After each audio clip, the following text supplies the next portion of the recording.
This is Michael Trucco coming to you live. Well, you know. You want to know about Hush, you want to know about Midnight Mass, obviously both from the extraordinary mind of Mike Flanagan. This is something that I've learned over the years. This is my advice to you. This is what I like to share with people. My advice to you, don't go out there. That's my advice.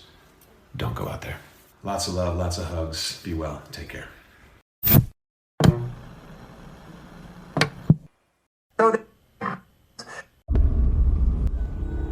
They've conquered the big screen. Now, get ready for the spin-off sure to send chills down your spine. It's Nico, Brian, Mike, and Destin in Don't Go Out There, the series. How do I start off the series? I don't even remember. Welcome back, everybody, to DGOT, the series. We really appreciate y'all listening. We hope y'all have been enjoying these series reviews. I know we have. It's been a lot of fun. Just want to give a quick shout out to our website, don'tgooutthere.com. Everything about our podcast is on the website. All of our episodes and interviews, if you want to check those out. We've done some incredible interviews in the past. Go check them out there in a specific tab by themselves so you don't have to scroll through hundreds of episodes on Apple or Spotify, etc. We also have our store if you want to grab a shirt, a mouse pad, a hat, all that good stuff. We'd love to see your pictures, rep your favorite podcast. And Shan's Etsy page is also attached if you want to grab a tumbler. All of our social media links are on there as well. Facebook, Twitter, Instagram, YouTube, TikTok. Like us, subscribe us, follow us, all that good stuff. And the last thing I want to shout out on our website is our Patreon. We call it Blood Donors. We have the traditional monthly reoccurring kind. If you want to support us, help us pay the bills, as we say. Or if there's a movie you want us to review, that option is available as well. Just check out our website, don'tgooutthere.com. Also, if you haven't noticed, we've recently joined the Believe Network. So there's some ads on our program now. But if you want ad-free content, go check us out on Blood Donors. The ad-free episodes will be available there. We appreciate your support. We appreciate y'all tuning in. We are going to be concluding Brian's series this week with Midnight Mass, Mike Flanagan's 2021's mini-series. Brian, what'd you think about the finale and overall thoughts? Yeah, Mike. Yeah, Mike. What? I mean, it's your pick. He can go next. Mike, you can go next. You're pushing it, buddy. Listen, most of the time finales don't live up to what we've built up. But Flanagan has a way of being able to finish these, and it's no different here, in my opinion. I mean, while, yes, 6 is still probably my favorite and the most impactful episode of the series for me, this one's a very fitting conclusion and wraps up everything beautifully, in my opinion. Go ahead, Mike. Brian, you definitely didn't have to cut your thoughts off. I promise I'm going to be okay. But again, I agree with you, man. Like, this is maybe not my favorite episode in this series, but I do love it. Tonally, I love it. I love that the whole thing basically takes place in the dark, as dark as a TV show can be anyway. Obviously, they got to light the fucking screen so we can see it. But again, that adds to that sense of realism of this episode. And this episode is basically what I've been screaming the whole time, which is fuck you, Bev. That's what this episode's about, baby. It's fuck you, Bev. You suck. And she finally gets her comeuppance. So again, love. I don't know why I can't say comeuppance. I said something else. I don't know what I said, but anyway, really, really great job. Really good episode. Yeah, I know, buddy. you're the grammar guy. I know you noticed. But really good episode. I think Flanagan does a great job tying this into a bow. One thing I like about this series is it kills off important characters before this episode.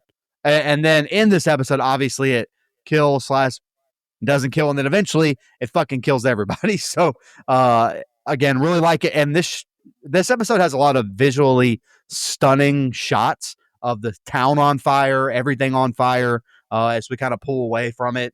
Great aerial shots. So I really like this episode. I'm excited to talk about it.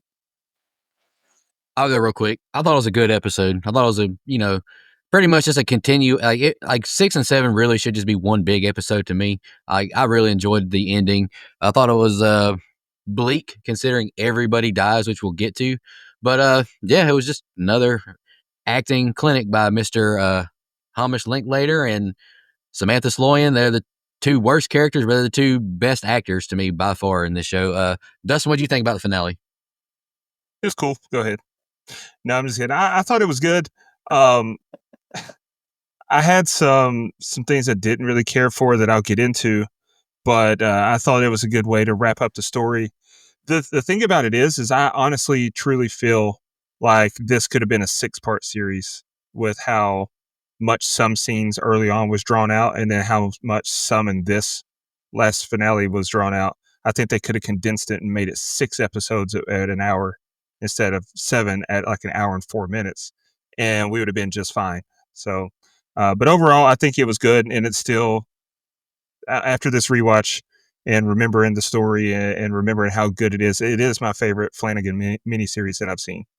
Well, don't forget, it was originally a movie, so it was probably Yeah. only like two and a half hours, maybe max. So I'm sure he had to go through and add a lot more of that Yeah. filler that Yeah. you're talking about to get it to even 6. And Yeah. I wish they hadn't done that. A 2-hour movie would have been perfect. Like I would spend 2 hours watching a movie of this, much, no problem than watching an hour at a time, but it ended up being 7 hours when it felt too long. Pause. But anywho, let's get into the scene by scene book 7, Revelation. Episode starts with title card as the camera slowly pans into the church. Mildred in her youngest form awakes abruptly, gasping for air. Mildred enters and observes all the blood on the walls. She joins Paul at the altar as he asks if he hurt her. She says yes as he walks out to townsfolk raiding houses looking for food and to turn the others. Ali is having regrets as Ed walks slowly through the chaos. Sarah and the others are posted up as Sheriff says they must go get his son, and he asks Sarah what happened back there. Aaron asks if anyone has service, and they all realize they don't. Warren says they have a raft to get off the island as Aaron realizes they need the boats to leave the island. They realize how quickly this contagion can spread if just one person makes it to the mainland. Sheriff gets his gun back and loads it up. Aaron hands out knives to the others, but Annie says these won't help. They get back up. Aaron says it will spare us time. Aaron says first things first is get the kids to safety until several Molotov cocktails are thrown through the window. Bev wants to finish their discussion. Annie stops Aaron from going out to Bev and Sturge, and she tells Warren she loves him. She has words to share with Bev. Annie tells Bev to listen. You aren't a good person. Bev says that was uncalled for. Annie says God doesn't love her any more than anyone else. She's not a hero. She cuts deep at Annie with her parenting of Riley as Annie asks why it bothers her. God loves Riley just as much as her. Annie stabs herself in the throat as Bev and Sturge run to her and begin drinking her blood. Paul and Mildred are holding hands as he recalls of a time in South America. Paul confesses the reason he brought the angel back with him was because he didn't want Mildred or Sarah to die as he breaks down. He admits he was too scared to be with them. Mildred questions what they could have done. It was a different world. We discover John and Mildred had Sarah out of wedlock. John admits that she would have asked him, he would have left the church to be with her. She says she couldn't do that. She couldn't ruin 4 lives. That's over now, John. We made our choices. The two share smiles and say they could be a family again. Brian, that's the opening set of scenes. What'd you think? yeah, like I said, my open and last episode, it was one of my most impactful episodes of TV probably I've ever watched. So the last episode is still very much in my mind when we start this finale. And, that's even further driven home as we kind of see all of the aftermath as the camera pans in the church. And I don't, maybe we have, but I don't think that we've given him his flowers. And if we have, forgive my repeating it, but set decorator Mark Lane, his team, man, is a legend. He did Final Destination 3 and get you someone with variety because this dude also did Happy Gilmore. Either way, he's a Flanagan staple and just haunting work here too. And again, Father Paul Hamish, yeah, I mean, he takes a bit of a backseat in this episode, but for a good reason. I mean, we had this dude who we thought was the villain the whole show, a conflicted one, but a villain nonetheless. Now we see his whole character arc and how it was just basically this tragic culmination of everything that we've seen the entire show. I mean, he truly thought that he was enacting God's will, and now he's just sitting there like visibly shaken as he realizes, what he's caused and how he's been duped as well. He just fucking sat there and witnessed this carnage as things spiraled out of control from what he tried to avoid. And you really just find out his intentions were, I mean, honestly, pretty good. I mean, his goal was renewal and healing, yeah, but instead has kind of led everyone to damnation. And just Hamish's acting is able to show us how powerless he is to do anything about it. Like, this man deserves an award for this performance. I agree with Nico. He's fantastic. And then in contrast, Bev, who we've known as a bitch the whole time, but yeah, I think Sloyan's performance kind of just cements Bev as one of the most maybe hated villains that I can remember watching in a long time. Like her like taking Annie Flynn's blood like into her hands and drinking it, like making her hands into a cup, drinking it like water out of a lake. Such a nice touch too. I mean, stand out to me because of just how different that is to normal vampire shows.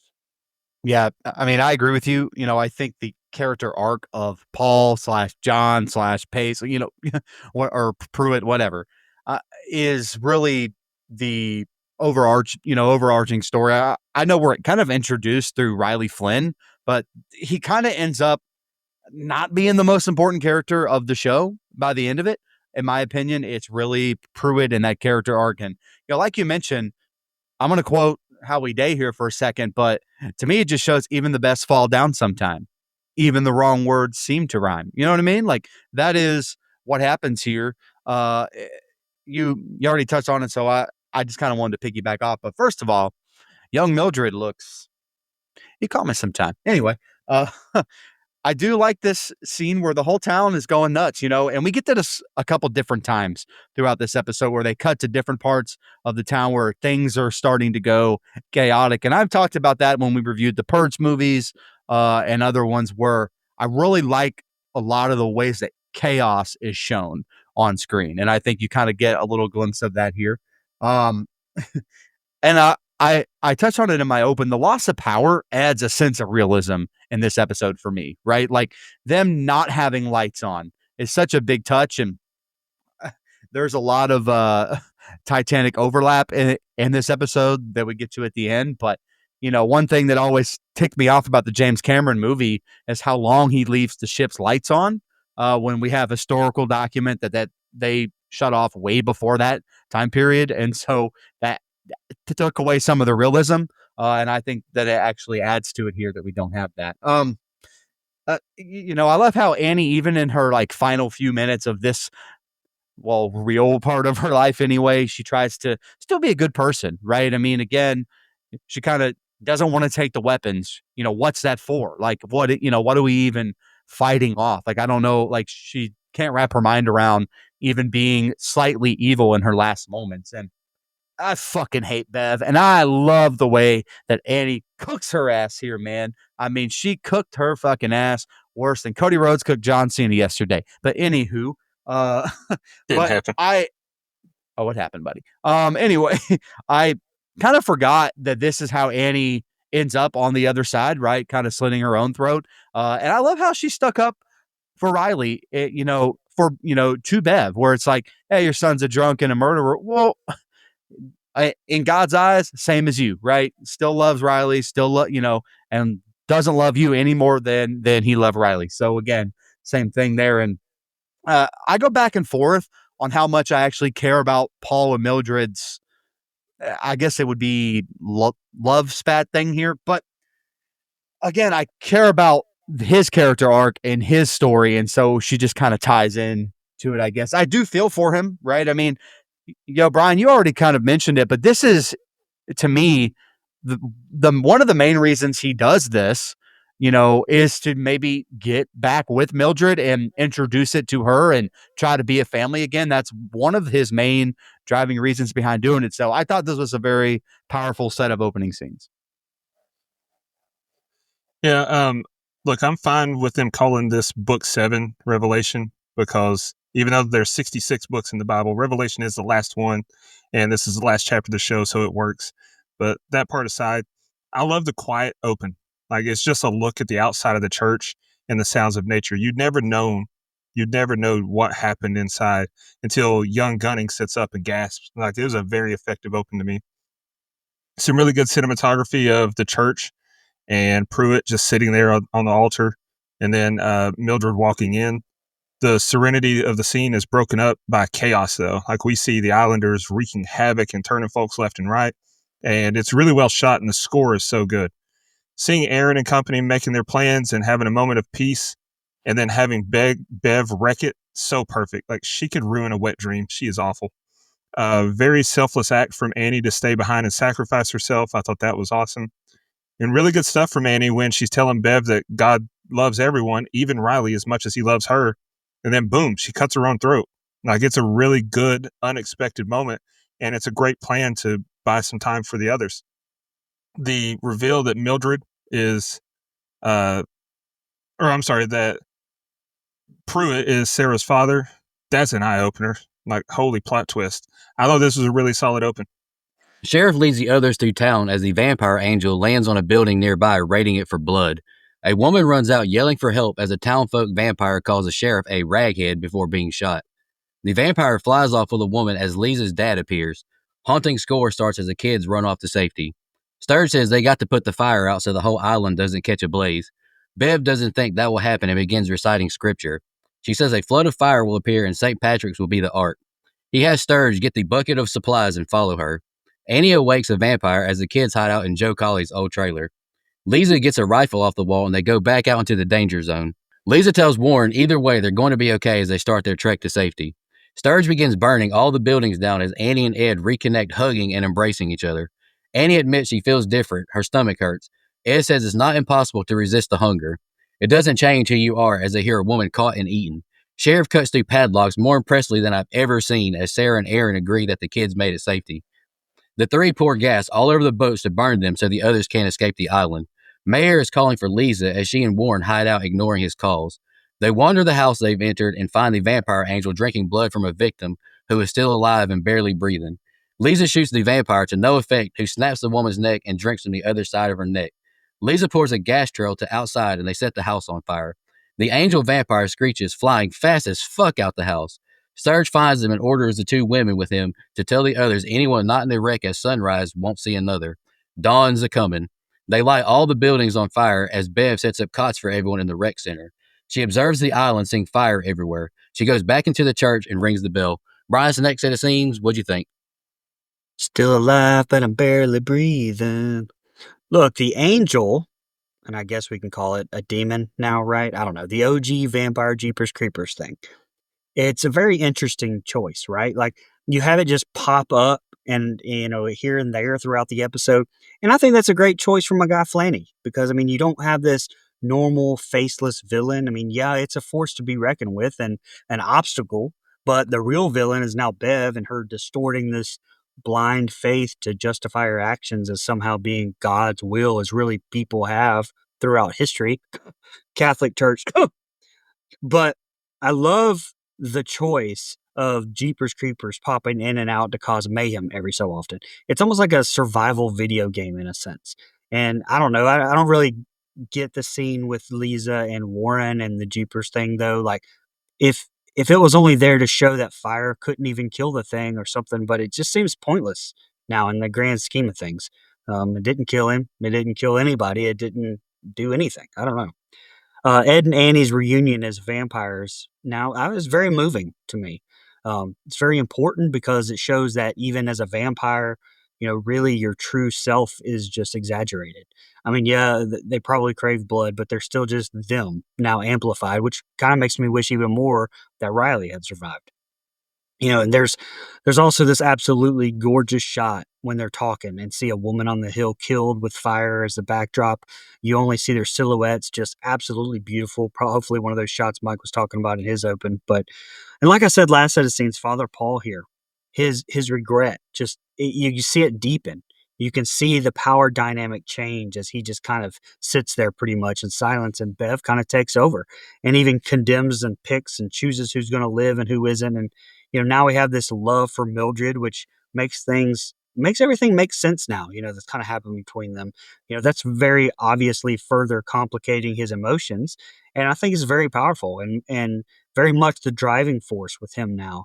It's almost like the angel on one shoulder and the devil on the other with Bev, and he's forced to choose between her and Mildred. And, I know that choosing part is in the next set of scenes, but I just went ahead here since, I was running my mouth. And fun fact, Flanagan very much so using the same theme parallels to Salem's Lot. This idea of the survivor's last-ditch effort to kind of burn it all down mirrors, spoilers alert, the third act of that novel as well. I really like Sheriff Hassan in this episode and the last episode, but I really like him in this episode. He kind of takes charge in a way that I don't know if he had yet, or he attempts to. Maybe too little, too late. But I like his character. He kind of comes off a little bit more like a sheriff, for lack of a better term.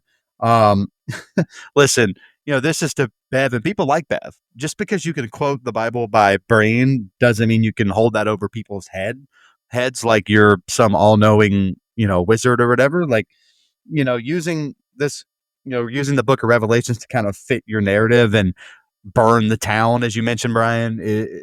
I mean, good for you, but that's just as evil as anything else that's being evil in this show. God, she's one of the worst. I'm with you on this Lisa scene. I don't really quite understand what the point of it was. I will say, not to blame Joe because accidents happen, but I know it's Revelation. I just mess up sometimes. Man, nobody mess up around Dustin. I'm telling you. Anywho, Lisa could have been a total, like, kind of a badass had, she not lost the use of her legs early on in life. I'm just saying, man, she got a, ends up saving herself and another person, in my opinion. Anyway, this is a touching scene here with the Flynns. You kind of touched on it, Brian, but I think Henry Thomas is great here. Like, he really comes across, and I know there's been some back and forth on if he was miscast or not, but in this scene, I think he really sells this character of Ed. Like, I really love him and his dialogue in this scene. I think it's delivered well. I'm invested in these two, so this emotional arc with them kind of falling back in love again as vampires now on the other side is really cool, really touching. I'm a big fan of it. Every time something catches on fire, I catch myself doing the "we don't need no water, let that motherfucker burn." So I put that in my notes here for some reason. This vampire spent longer on this person's neck than I did on my girlfriend's in the 10th grade. This was wild. That motherfucker was sucking blood. God damn. Would not let go, was super attached. Last thing, I love that. I love this shot of the town at different, and they do it a couple different times, but shot of the town when everything's starting to burn and catch fire as the bell rings. Really cool visuals, really sets that ominous scene, that ominous tone, kind of gets us in the mood and atmosphere that I talk about all the time. So I think that was a really cool way to kind of end this set of scenes. Yeah, Brian, I wanted to touch on something you said about you like the choice to have the main vamp just kind of pop in and out here and there. My issue with that is though, it's like, what was its motive? What was its point? Like, it would have been more effective if it was killing everyone in its path when it popped in. To me, like I can excuse and understand it turning Pruitt in the cave because there's no one there. He's the only one. And you can just chalk it up like he did that to get Pruitt to lead him to more food. But now he's here and he's got this whole island at his disposal. It's like it kind of took the threat of the vampire out there. The threat is Bev more so than it is the vampire to me. But anyway, yeah, this set of scenes kicks off with some great tension. Seeing the vampire angel demon thing swoop in and land on the roof across the street from the sheriff and crew, that was stressful. The sheriff shooting Ooker in the shoulder was annoying. Aim for the dome or the heart. Like, what are you doing? You're a sheriff. You're shooting to kill, not injure. Um, these vampires, they move much faster than the walkers, so it's a much more stressful scene than, seeing Rick and his gang trying to escape. So just the tensions increased there from what we saw in the last series we covered. Seeing Annie and Ed reconnect, that was a very touching scene and also heartbreaking. The score picking up as they pour gas on the boats was great. It was also kind of anticlimactic with how it was done. Like, it just cut to an overhead shot of the island burning and the score drops off completely. It was like, I don't know, the score was leading to something that never came. Horrifying scene as Warren and Lisa see the dead bodies in the house and then spot the head vamp feeding.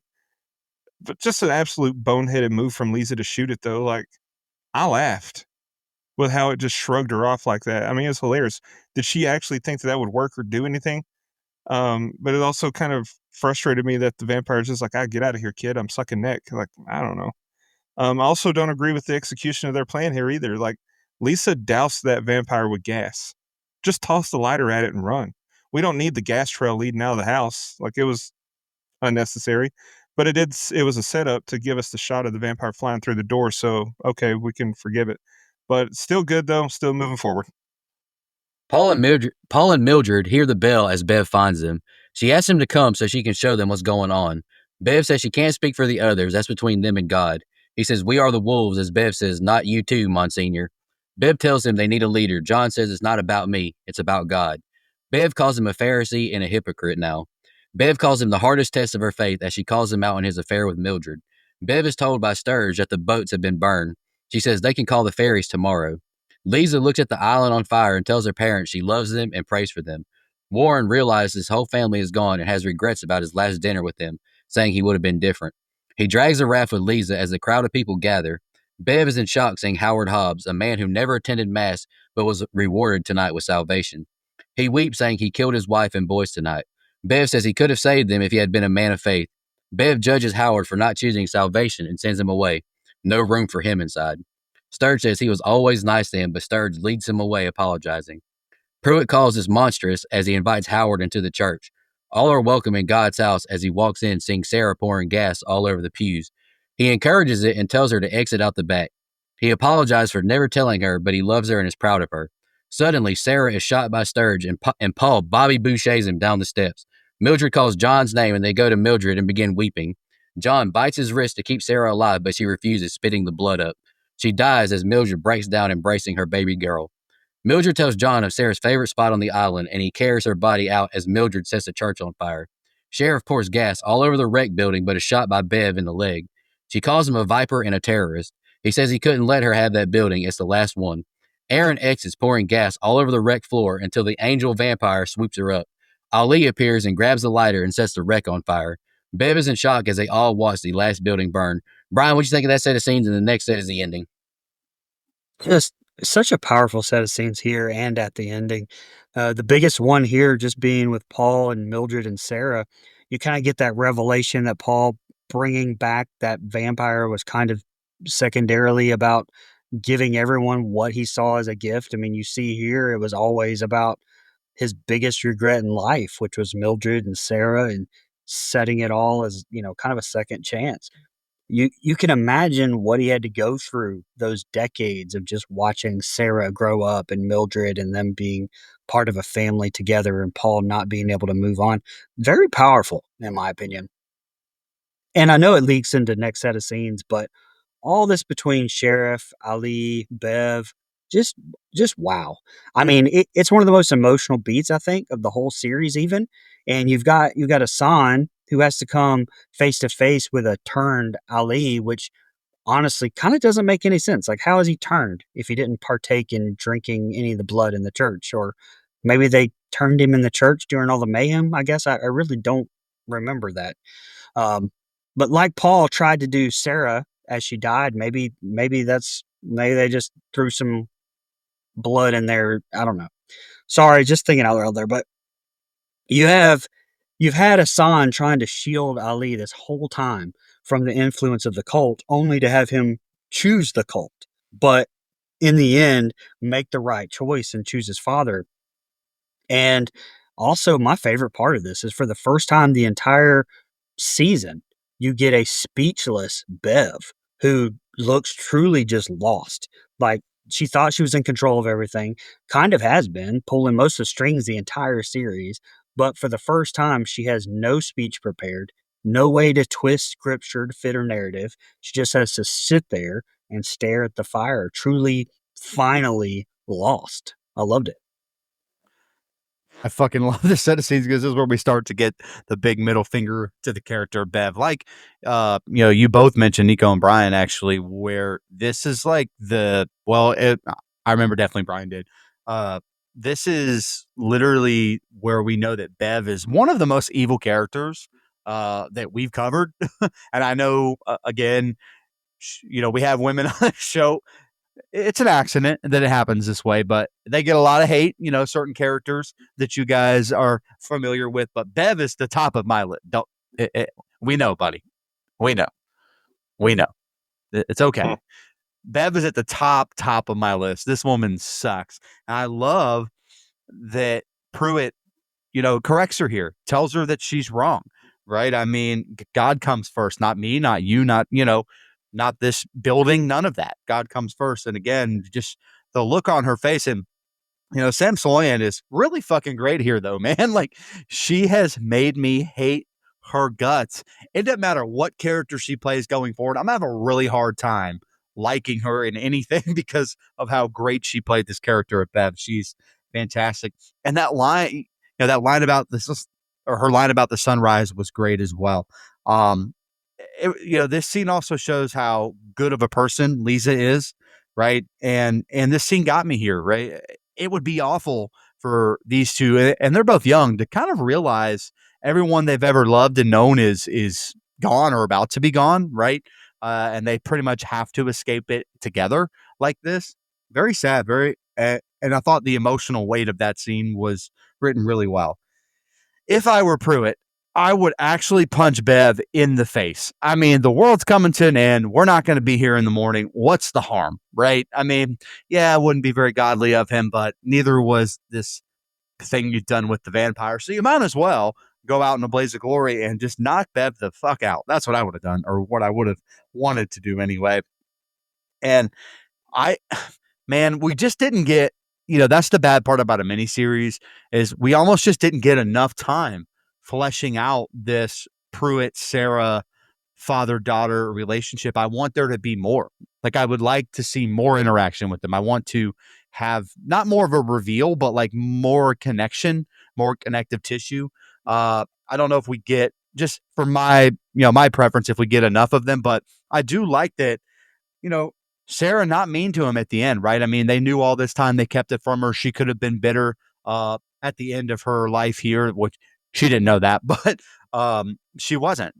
She said, me too. I wish that we could have done it this way. And the fact that this bitch went out of his way to shoot her, again, another emotional kill, right? Like, this show has stakes when people die for the most part. There's actually meaning behind it, and it is emotional because you're invested in the characters.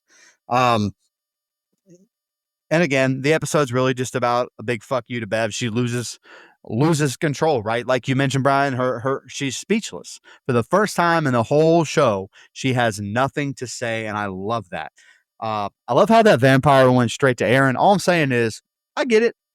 I respect it. Anyway, and don't call my son boy, by the way, Bev. Fuck you. That's what I would have done. Anyway, that's all I got. Yeah, Bev just continues to be the worst. I mean, come, let me show you. Like, she's about to show something good. Woman, the whole island is on fire. What are you doing? Glad to hear Pruitt realizes the error in his ways here, but it's a little late, Padre. Not gonna lie. If I was Howard and Bev was dressing me down like that in front of everyone at the rec center, I might have killed her myself, or might have been killed myself, but I would have tried to kill her. Like, she would have caught hands at the very least. Pruitt finding Sarah decorating the pews with gasoline.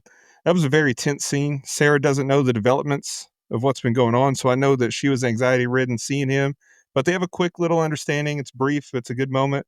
Then Idiot Sturge just does the unthinkable and shoots her. Like, I couldn't believe it. My jaw dropped. I love that Sarah refused to drink the blood dripping from Pruitt's wrists. Like, she'd rather die than have that version of life. It's a very noble move, I thought. When the vampire swooped in and grabbed Aaron, man, that was the worst CG of the show. Like, it really stood out to me in a bad way. I thought it looked awful. I loved finishing the job. Like, I love how, some of the ones who have been turned still have this sense of morality. So it's good. Like, it could have easily just been like everyone who's been turned is evil, or everyone who's been turned is like, what's happening? I don't want this, but I like that there's a blend. It added a nice balance there, and I'm ready for the finish. Yep, here's the ending. Sheriff tells Bev of a verse in the Bible that stuck with him. He makes the sun rise on the evil and the good, but she shoots him again. Aaron grabs a knife and cuts holes through the vampire's wings. It tries to pull away, but she pulls its head to her neck so she can keep cutting. Mayor tells Bev there's nowhere else. Dolly tells Wade they need to go look for Lisa as Bev panics more and more, realizing the inevitable doom ahead. Sturge checks on the altar boy who is feeling bad for killing his mom. Sturge asks him for forgiveness as the two walk away. Angel Vampire stands up and shrieks, seeing its wings, and struggles to fly away. Ali and Sheriff hobble away as they see the angel fly over them. Lisa spots the angel fleeing the sunrise, and they don't think he'll be able to make it 30 miles flying like that. Erin flashes back to her conversation with Riley on what happens after they die.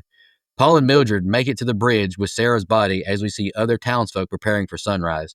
Erin continues in her monologue as Annie and Ed begin singing a hymn together. Other townsfolk joins them as Sheriff and Ali do their prayers as Bev looks on in disgust. Lisa and Warren sit in the boat watching the island burn. Bev breaks down and falls to her knees as the sun begins to rise. She starts digging a hole in the sand while crying. The townsfolk gather at the flagpost, embracing each other. All their flesh begins to burn and all the singing abruptly stops. Lisa and Warren share a look, realizing what's happened. Ash falls on them and she holds his hand, saying she can't feel her legs anymore. Brian, that's the ending. What'd you think? Must have been really windy to carry all that ash out there. But anyway, another powerful moment at the start of this here where Hassan finally gets to speak his fucking truth. You know, the verse he recites reinforces basically the whole central theme that Flanagan's pushing here, that true faith is about love and understanding, not about control and fear. Which, speaking of control and religion, watch The Heretic if you haven't, and listen to our review. Don'tgooutthere.com. Here's kind of my problem, though. I brought up last episode and I said I'd talk about it. You're telling me these people couldn't find any place to hide on that whole island? I mean, I know it's not about that. And a lot of them didn't want to survive, but people like Bev did. Some of them did, I'm sure. And I mean, come on. Every structure on the entire island was not burned down. We could have logically survived that somehow. But again, I know it's not about that. I just wanted to point it out. Kind of like Riley not really needing to die, but I get it. I get it. Speaking of Bev, how fucking pathetic. And it really just kind of shows her true self. Like her desperate attempt to just dig a hole in the sand, to hide from the sun, really just mirrors her entire belief system. When she's faced with true judgment, she's just another fucking coward. Most people like this are. I mean, talk big and tough, put others down, all really to overcompensate for no self esteem, no real substantial meaning. But anyway, beautiful ending though with Lisa and Warren in that rowboat. Jeepers Creepers done for. Everyone we've gotten to love over the last 7 episodes and learned their lives and gotten to know them and fought this battle with them. All dead in the end. Kind of tragic, but it's also kind of fucking awesome. I love this versity quotes here, like you mentioned. Your true faith is in love, not power, not corrupting or coercing. It's about love. And again, the overarching theme of this miniseries is that from Flanagan. So you're absolutely right. And I won't gonna lie, the graphic of like her cutting the wings look nasty as fuck. Like I don't know what it was about that material that they used, but I hated the way that looked. Um, Again, really cool visual with the town on fire like that and fitting the whole island into that shot from that aerial view. I loved the way that looked. I thought it was really cool. And again, this monologue from Erin is why I really liked those scenes and why they connected for me when her and Riley are talking, because now we can kind of flashback to that. And while this went a little long, I really like this monologue, especially when the hymnal starts to play in the background. I really thought it was powerful and really good, well written dialogue from for Erin, the character. I liked it a lot, and I love this hymn. I've talked about it before. This is Near My God to Thee, played as a Titanic sank, so there's another Titanic reference on this show. And I think this scene is such a powerful, wonderful, for lack of a better term, scene. You mentioned, everybody that we've known that ever, to be on this show dies in the end. But it's really good. Like, and honestly, the sun coming up is a beautiful scenery, right? I mean, a sunrise is always, most of the time, especially on the water like that, beautiful. And it's a great shot that they get. And suck it, Bev. That's what I'm talking about. I love watching that bitch have to try to dig for her life. Man, fuck you, Bev, you piece of shit. I love that I will say, I love that, Sheriff and Son here keep their faith in their final moments as well, right? I mean, they they, go through how they would do it in their faith. And I thought that was really powerful as well. Really well done. Also, it was really nice to see Bev's face burn the fuck off. So what I'm talking about, die slow, Bev, you suck. Cool visual from the boat, by the way, looking back at the island. And especially when the music just comes to a cold stop, like all the singing comes to just a cold stop and it's quiet. That means everybody that you know is dead. That's exactly what that means. Just a really eerie choice there from Flanagan. I thought it played well. And also, it's not, Brian, you're more than welcome to cut this. Her saying that at the end about her legs is not supposed to be humorous, and I know that. But damn, that was the worst timing in the world to say that shit. Oh, I can't feel my legs. Oh, you got to be fucking kidding me, man. In a dark comedy, you can't tell me that line wouldn't hit. You can't tell me that line wouldn't have fucking been hilarious if it were like Will Ferrell or something. You're like, you know what I mean? Like, come on, man. That was just the worst timing ever, Lisa. I know. I feel bad for you, and we know why, but damn, I'm sorry. I giggled. I couldn't help myself. Man, imagine being in that boat and Nico's next to you. He's like, Mike, I can't feel my legs. I'm like, son of a bitch, man. That's the worst time ever. You could have told me that. All right, sorry. That's all I got. Push him out. Aaron grabbing the vampire and pulling his head into her neck while she cut its wings. It reminded me so much of Nosferatu. Like she's sacrificing herself to try and kill the thing or injure the thing at least, and doing it in such a sexualized way. Like I just really thought of Nosferatu when I watched that. But I'm not sure how she cut holes in the left wing though. The knife was in the other hand. She was cutting the right wing. Get that? That's fine. Or maybe I got the wings backwards, but she's cutting them in the one wing, and I don't see how she could have switched hands with the knife during that at all. Dual size. She Yeah, had but- both sides. But we know she don't, and Oh. and we also saw her. She had her left hand grabbing the vampire by the back of the head, pulling his head into her neck. So I'm not buying that. And these things regenerate; they heal. So what was cutting holes in its wings really supposed to do? Like I just don't buy it. Bev came back from dead in like 2 minutes. I think the holes in its wings would heal much quicker than what she was needing it to do. Based on, especially considering that that's the head vampire, I think it probably has more power. That's just me. Good monologue from Aaron here, like you guys said. And it's a nice flashback, but it really felt like filler to me. Like, I think we could have just done without it altogether, to be honest. Like, I think it was just Flanagan's way to get wifey more screen time.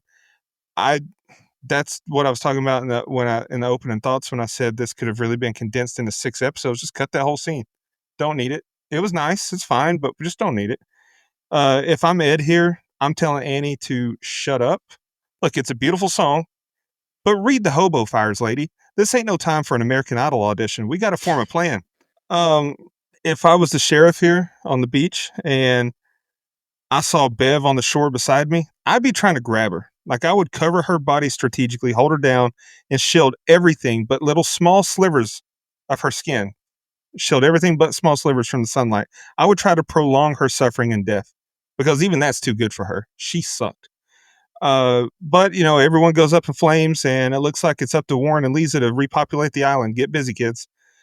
I don't think we needed that last line at all. I agree with you, Mike. It was funny. The timing, but also the delivery, I don't think was very good. Come on, whether man. she can, Come on. whether she can or can't feel her legs, that doesn't change anything. So her miracle's gone. Okay. Kind of assumed things would be different once all the vampires died. I mean, that's how it's always been when the main vampires die in every story about vampires ever told. So I could kind of just assume, yeah, she's probably going to be paralyzed again. And even if I don't assume that, don't care. Doesn't add anything to the story. Doesn't change my opinion about anything. I think it was a satisfactory ending episode with some really good stuff and some stuff I didn't particularly care for or was just indifferent to. But overall, I gave the episode an 8.5. Nice. 8.5 is still a really good rating. Yeah. Yes, sir. Y'all guys got any final thoughts where we just get into some fun facts? Just that Henry Thomas, aside from playing Ed here and Elliot in E.T., he was also in Ouija, Origin of Evil, with friend of the show, Lynn Shay, who was in Black Limousine with David Arquette. Nice. Really quick here. Mike Flanagan said in an interview that they made Midnight Mass for roughly in between $12 to $15 million per episode. So that rounds Shit. at the highest amount. That's looking at around $105 million per God for this little damn. mini series is how much it took. So, yeah, the budget was quite big per episode. That's some Damn. Stranger Things shit right there. I would have cast my wife too. Damn. Good. That's Yeah, insane. that's a lot of money. That's Double insane. dipping. I'm sure this movie has generated lots of clicks for Netflix and a lot of views. I don't think it's worth it. That's a lot of scrap, man. That's too much money. And I've never understood the streaming platform making money thing because, all right, so you spent $100 million on Midnight Mass. Did you gain $100 million worth of new viewers? Or Yeah. $100 million worth of people that stuck around just for Midnight Mass? Yeah. I don't really know. I think that they're all of these streaming services are just cooking the fucking books, man. I was gonna say they're laundering money. Like Yeah, they they have to be. It makes no sense. Netflix is a digital version of Mattress Firm. Yeah. Yeah. There you go. Somehow they're able to afford WWE for almost $1 billion, and the NFL for more than that. Like, Money's not okay. real. Money's not real. These are handshake agreements. Like the money's not real. Man, I'm pretty sure the first season of Stranger Things was what, like 7 million episodes? Now more episodes, right? Probably a bigger cultural phenomenon that actually did bring new viewers into Netflix. You could argue. That did. But now you have people that just have had it for years. Yeah. They just have it. I don't think Sure. the newness. I would assume you're spending less money to make stuff now because you're kind of at the point to where I mean I don't know. Shit, I don't know. I guess. Well, they're spending a thing lot is, of money like, for rights, so My thing is like, where does the money go? Like, I know that there's 7 episodes. There's a lot more footage involved. There's 448 minutes of the show, I believe. So, first perspective though, if we're talking $100 million for this, Nico and I just talked about this movie last night on the Instant Review, Death of a Unicorn. That movie had a $15 million budget, and the CG in that movie looked a lot better. The animals looked a lot better than the CG in this show. So, like, I just don't understand where the money goes. if they filmed it on location, like I don't know exactly where they filmed it. I did not look that up. That could have cost a lot of money to film there to get the perfect setting that he wanted. Maybe, but If I were him, I would pay his wife $14 million an episode. yeah, that's where Yeah, it you is. see it. That's You what I'm see saying. it. It's money laundering. You see it. No wonder they keep canceling all their convention appearances. They don't Hey, need the Mike money Flanagan anymore. didn't. Hey, Mike Flanagan didn't spend shit. Netflix did. So fuck that. Well, that's what I'm saying. That's what I'm saying. That blows my And- mind. 15 million an episode almost.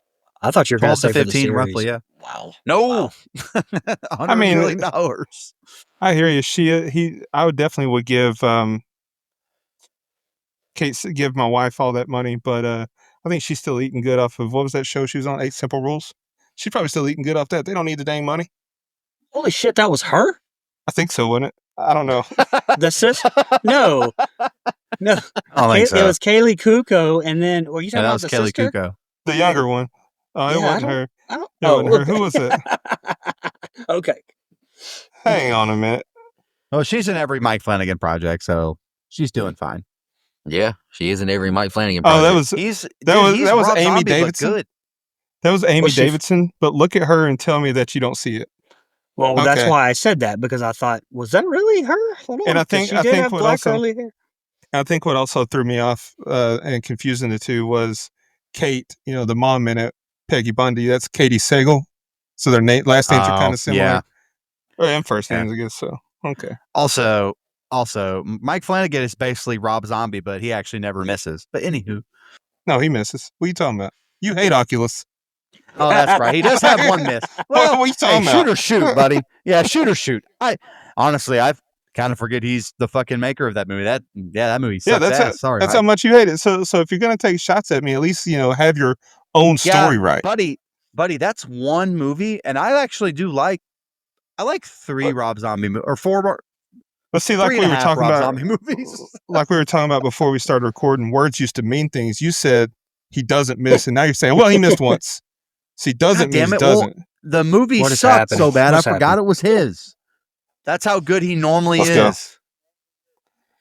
Just Movie's no, good. man. Just own it. You lost this one. It's okay. Hey, Dustin, you want Own to kick these us off nuts, with your Dustin. rating so you can drop the scores down? Yeah. Like I said, this is my favorite Flanagan project, miniseries at least, and I'd have to really look at his filmography to make an accurate statement on that. But I'm pretty sure it's my favorite. I like it. Had some things I didn't like, which I discussed. I'm not going to beat everything to death. I've already done that. So I gave it an 8.39 when you average out all my scores. All right, I'll go next. I thought the series was good, but not great to me. Just I agree with you, Dustin. I mentioned it last episode, I believe. Like you could cut 10 minutes from each episode, and it could have been 6 episodes, in my opinion. Too many long monologues that just drug on and on and on. And I do feel like a couple of characters were miscast. That's just my opinion, though. But overall, Homage Linklater, I was not familiar with this man's game. One of the best performances we've covered on the series and the podcast in general. Samantha Sloyan was fantastic. But I gave the series a 7. Okay. Look, I really like this series. I said it in the first episode. It is my favorite Mike Flanagan project. I have a soft spot for Hush, but this is definitely my favorite Mike Flanagan project for sure. And again, outside of Oculus, there's not much that I don't like. So again, so bad I forgot it was him. But no, a lot of the acting here is great. It's written really well. It's written really cleverly, and for something with vampires, which I shit on this show many times, I kind of forget the vampires are even there. You know, it's not really the point of the show. They're just kind of fodder to me. There's a better thematic plot throughout. So, anywho, like every episode, there's not an episode that I think really dips in quality personally. I think each episode does take a little too much time occasionally, but that's about it. All in all, I gave this show a 9 altogether. All right. So at the start of this, I said that I had this at a 10. I was kind of curious even then, how after now my second watch through of the series, if that would still hold up under the scrutiny of review from us. And I'm happy to say that it did. Episode 6 hit just as hard as it did the first time. And I love the series. I gave it a 10. Okay. So that gives us a composite score of 8.6. To round up, 8.5975. IMDb has it at a 7.7. Letterboxd 4.0. I guess because it's a mini series, it's actually on Letterboxd. And then Rotten Tomatoes 87%. So we're pretty close. Right there on it, doggone it. Any Yes, final sir. thoughts on Midnight Mass, guys, before Mike announces his first series pick? I'm excited for it. All right, Mike, go ahead and announce your pick. All right, yeah. So I know that Dustin had a recent rewatch of Psycho, but back when we reviewed the movie, it didn't feel like it was a tag team match, brothers. a tag team match, playa. It's what it was in that episode. But again, I went with Bates Motel. I watched it in real time as it was airing on A&E, and I freaking loved this show. I think the acting is great. Vera Farmiga is awesome. There's really good character in it. Honestly, it does tell the story of Norman and Norma Bates, but it's done in a different way. It doesn't put it in 1960 or whatever. It's a very modern take. It's definitely connected to Psycho. Bates Motel, duh. But I do think that it does a good job telling a little bit of a different story. It really dives into the character. So I'm excited. So it's not a true prequel to Psycho. It's just basically a remake starting with the before that. No, it's a prequel, but it's modern. I'm interested. Yeah, That's interesting. it's not. Yeah, it's not a period piece, is what I'll say. Kind of like that Romeo and Juliet movie we like so much. Modern. Damn, that movie's good. Damn, I So kind of good, want to dude. watch that shit. So good. Dude, when they're like, he's like dying on the yellow car outside the gas. Oh shit, man! I love. And the shit starts to hit the fan, and they're just quoting old ass Shakespeare. Let's go! Yeah, What a that's fucking awesome. great movie. I'm excited for Bates Motel. It's a show I've been wanting to watch for a long time. I appreciate the show making me do it. I'm excited. We'll be back next week for episodes 1 and 2 of Bates Motel. Jason X. Thank you so much, everybody. I'll see you next week. And in the meantime, take care of yourself. Just want to remind everybody,